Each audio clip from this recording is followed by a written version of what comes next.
សួស្តីបងប្អូនទាំងអស់គ្នាជួបជាមួយនឹងគ្រូជាមួយនឹង limit រៀន0 តែថ្ងៃនេះយើងមកសិក្សាករណីដែលមានអនុគមត្រីកោណមានចូលជាមួយវិញម្ដងចាអញ្ចឹងចំពោះលំហាត់គម្រោងលេខ1របស់យើងឃើញថាយើងមាន limit x ទៅដល់0 sin 3x ចែកជាមួយនឹងឬក្រេនៃ x បូក2ដកឬក្រេនៃ2អញ្ចឹងបើយើងធ្វើការចំណូលចូលលេខ0ចូលទៅកាន់អនុគមរបស់យើងឃើញថាវាទៅជា sin 3គុណ0បានស្មើ sin 0ខាងក្រោមនេះបើយើងចំនួនលេខ0ចូលទៅវាទៅជាស្មើនឹងឬក្រេ2ដកឬក្រេ2អញ្ចឹងចំពោះ sin 0នេះគឺមានតម្លៃស្មើ0ហើយឬក្រេ2ដកឬក្រេ2ហ្នឹងក៏ស្មើ0ដែរចាំមានថា limit របស់យើងវាជាប់រៀងមិនកំណត់គឺ0ឬ0ចាប់បន្ទាប់ពីយើងឃើញថាអនុគមរបស់យើងជាប់រៀងមិនកំណត់0ឬ0ហើយយើងត្រូវនឹកចាំអំពីវិធីរបស់យើងកាលណាដែលជាប់ radical បែបហ្នឹងគឺយើងត្រូវតែគុណជាមួយនឹងកន្សោមឆ្លាស់ជាមុនសិនតោះឥឡូវយើងមកគុណកន្សោមឆ្លាស់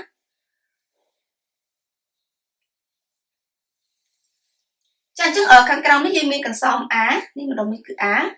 ឬការ៉េ2នេះគឺ B អញ្ចឹងយើងមានកន្សោម A ដក B អញ្ចឹងបើសិនជាយើងមានកន្សោម A បូក B យើងត្រូវគុណជាមួយនឹងកន្សោមឆ្លាស់របស់យើងគឺកន្សោម A បូក B ចាអញ្ចឹងខ្ញុំគុណថែមចានេះគឺកន្សោមឆ្លាស់របស់វាណាខុសគ្នាសញ្ញានេះខាងក្នុង radical គឺនៅរក្សាសញ្ញាបូកដដែលណាចាយើងឆ្លាស់នៅខាងក្រៅ radical នេះបន្តមកទៀតចំពោះ sin 3x នេះគ្រូយកទៅគុណជាមួយនឹងកន្សោមឆ្លាស់របស់យើងដដែល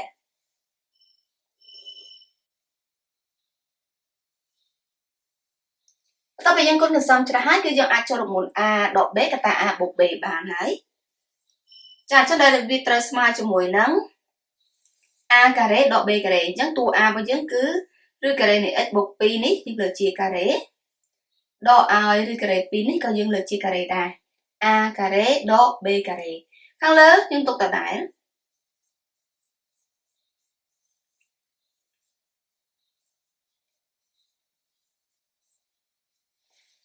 ចាប់បន្តមកទៀតយើងដោះ radical ចេញ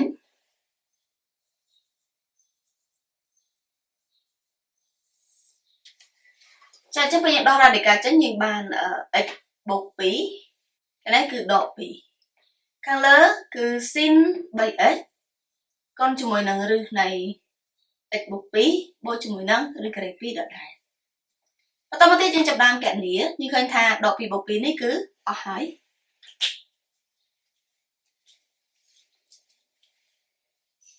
ចាអញ្ចឹងតមកទៀតអញ្ចឹងវាត្រូវស្មើជាមួយនឹង limit x ខិតទៅរក0ចាអញ្ចឹងដោយសារតែអនុគមរបស់យើងនេះគឺយើង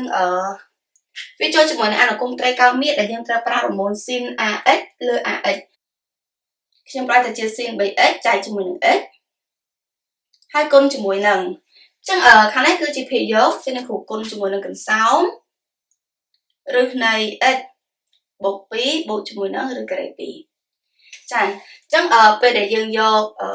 អានេះវាចាត់ទុកដូចជាប្រភេទមួយទៀតដែលមានភាពបែបមួយអញ្ចឹងពេលដែលយើងគុណគ្នាវិញទៅគឺចេញដូចដើមខាងនេះវិញណាបន្តមកទៀតយើងត្រូវប្រើរូបមន្តខាងលើនេះអញ្ចឹងបើសិនជាខាងលើរបស់យើង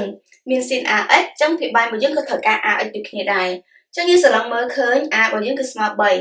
ចឹងដើម្បីឲ្យបានជារូបមន្តខ្ញុំខ្វះវាគុណ3អញ្ចឹងខ្ញុំថែម3អញ្ចឹងពេលដែលយើងថែម3នេះយើងថែមប្រមាណវិធីគុណណាគុណសិស្សគុណជាមួយនឹង3នៅភាគបែកអញ្ចឹងយើងត្រូវគុណ3ដូចគ្នាដែរនៅភាគយកអញ្ចឹងខ្ញុំគុណនៅខាងនេះចាអញ្ចឹងពេលដែលយើងសម្រួលអស់វិញទៅគឺនៅសល់ភាគបែករបស់យើង x ដដែលបន្ទាប់ពីយើងតម្រូវបែបហ្នឹងហើយគឺយើងអាចចូលរូបមន្តហើយតាមរូបមន្តរបស់យើងគឺ limit បដុំនេះគឺមានតម្លៃស្មើនឹង1ចាអញ្ចឹងខ្ញុំអាចចំណូលលេខ1គុណកន្លែងនេះគឺយើងធ្វើការចំណូលលេខ0ចូលទៅកាន់កន្សោមរបស់យើងទៅវាទៅជាឬការ៉េ2បូកឬការ៉េ2ហើយគុណជាមួយនឹង3ជាងកណនីអញ្ចឹងឬការ៉េ2បូកឬការ៉េ2នេះគឺបាន2ឬការ៉េ2ហើយយើងគុណជាមួយនឹង3ខាងនេះមកអញ្ចឹង2គុណនឹង3នេះបាន6មួយយើងបាច់គុណនេះណាចានេះចម្លើយវាជាចាប់បន្តមកទៀតយើងចូលមកកាន់លំហាត់គម្រោងទី2ចឹងអ្នកគ្រូធ្វើការចំនួនរៀងសិនតើវាជាប់ limit រៀង0ដែរឬអត់ចាអញ្ចឹងក្នុងចំនួនចូលទៅអានេះវាទៅជា2គុណ0បាន0អញ្ចឹងខាងលើរបស់យើងវាបានក្រេ4អានេះនេះsin 0គឺស្មើ0ដូចគ្នាអញ្ចឹងវាទៅជាដកឬក្រេ4ខាងក្រោមគឺ0ចាអញ្ចឹងឬក្រេ4ដកឬក្រេ4គឺស្មើ0ខាងក្រោមក៏ ក៏ស្មើ0ដែរចឹងមានថា limit របស់យើងទាំងដុំនេះក៏ជាប់រៀង0 0ដូចគ្នាដែរចាចាំបើសិនជាជាប់រៀង0 0ហើយយើងឃើញ radical បែបហ្នឹងគឺយើងគុណកន្សំឆ្លាស់តែម្ដងទៅណាយើងចាប់ទៅគុណកន្សំឆ្លាស់ចាអ្នកនរសង្កេតមើលថាតើអ្នកនរមានកន្សំនេះគេអញ្ចឹង radical នេះគឺកន្សំ a ខាងនេះក៏ radical នេះក៏កន្សំ b ដែរអញ្ចឹងយើងមាន a ដក b ចាអញ្ចឹងយើងគុណជាមួយនឹងកន្សំឆ្លាស់ចូលទៅ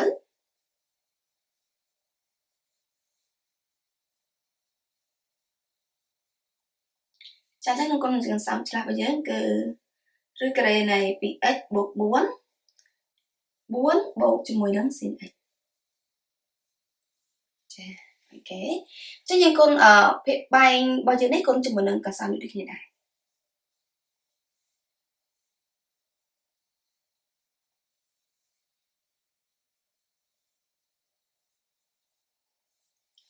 បន្តមកយើងគុណហើយយើងអាចចូល 9a ការ៉េដក b ការ៉េបានហើយ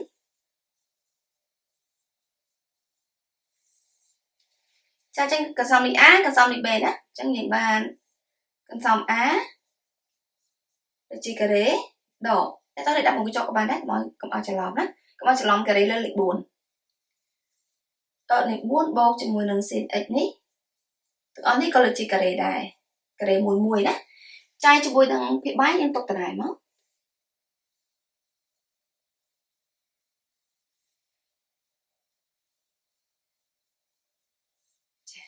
បន្តមកទៀត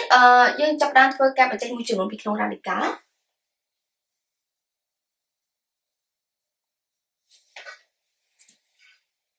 ចាអញ្ចឹងអានេះវាទៅជា 2x បូក4សញ្ញាដកនេះគូដាក់មុខចុះសិនដោយសារតែខាងក្នុង radical របស់នេះគូមាន2តួ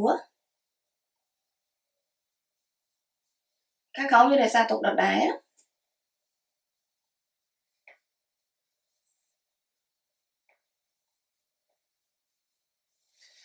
ចាំបន្តមកទៀតយើងចាប់ផ្ដើមគុណសញ្ញាដកចូលដើម្បីយើងឲ្យគណនាកន្សំភាគយកសិន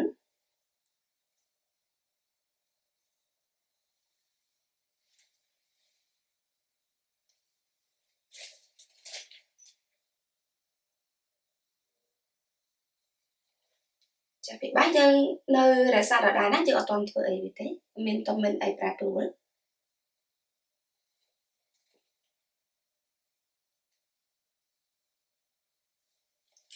អូខេចឹងចាប់ផ្ដើមកណនាភាគយករបស់យើងចឹងចំពោះភាគយកយើងឃើញថាយើងមានរបស់ដែលយើងអាចកណនាបានគឺ4ដក4ចាចឹងកណនាអស់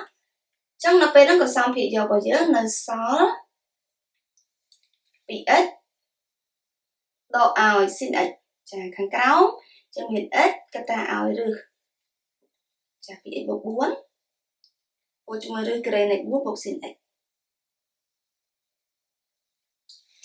ចាំបន្តមកទៀតយើងឃើញថាពេលដែលយើងគុណកន្សំឆ្លាស់ហើយយើងឃើញថាពេលដែលយើងចំនួនមួយសាទៀតចឹង2គុណ0បាន0ដក0ចាវានៅតែជាប់រៀង0 0ដដែលទេពីព្រោះតែយើងអត់បានចាប់ឬក៏ចូលប្រមូលត្រីកោណមានណាមួយទេអញ្ចឹងដល់ពេលនេះអ្នកទាំងអស់ត្រូវគិតមើលតើយើងមានរូបមន្តអ្វីអញ្ចឹងដោយសារតែខាងនេះវាមានតែ sin x អញ្ចឹងខ្ញុំត្រូវការតែរូបមន្ត limit x ទៅ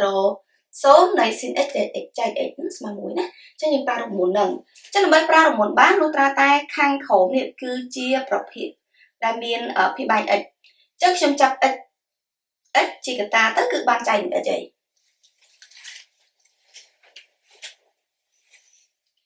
ចាយើងតទៅទៀតចឹងយើងចាប់ x ជាកតាតោះចឹងចាប់ x ជាកតាពីភាគយកចឹងយើងបាន 2x នេះសល់2ណាដកចំពោះ sin x នេះគឺយើងចែកជាមួយនឹង x ចាចំពោះភាគបែងនេះគ្រូទុកដែរសិន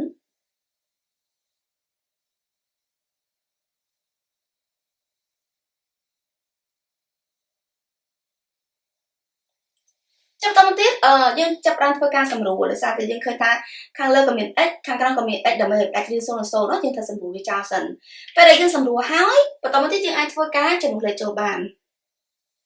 ចាហ្នឹងលេខ2sin x ចែកនឹង x នេះគឺយើងចូលរូបមន្តទៅវាស្មើនឹង1ចាអញ្ចឹងម្ដងនេះចំនួនលេខ1ណាហើយកន្លែងនេះយើងចំនួនលេខ0ចូលមកវាទៅជាឬការ៉េ4បូក